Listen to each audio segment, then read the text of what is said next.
Salam əziz tələbələr. Deməli, bugün keçirilən 15 mart buraxılış imtahanlarından bir neçəsinin izahına baxaq. 7-ci testə baxırıq. 7-ci testdə bizdən düzgün options istəyir. Əsasən belə testlər işləyəndə biz kompleks object mövzusunu yadına salmalıyıq. Deməli, burada wanted feilimiz var. Wanted feili varsa, təbii ki də biz to join formasını seçməliyik. A və D eynidir, amma diqqətli olmalıyıq. Əsasən A-cı yox, to join sadə formasını seçməliyik. 8-ci testə baxmalıyıq. Cümləni tamamla. I'll tell you. Cümlə tamamlamada bilirik ki, biz heç bir xəbər mübtədadan önə keçməməlidir. Deməli, doğru variantımız A variantıdır.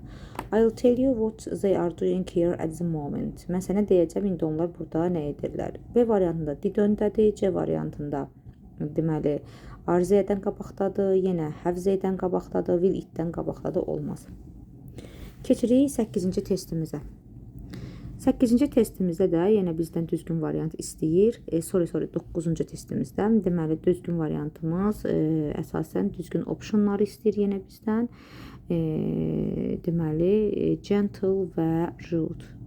Deməli, gentle people have a lot of good personal qualities. Yəni, mülayim insanların yaxşı şəxsi keyfiyyətləri olur. Deməli, 9-da bizim doğru variantımız olacaq 2, 1 ilə 2 olmalıdır. Əsə D variantı. 1, 2. Gentle və mərhəmətli insanların. Rude, greedy isə yaxşı keyfiyyətləri ola bilməz. Ona baxırıq. Onda düzgün variant istəyir bizdən.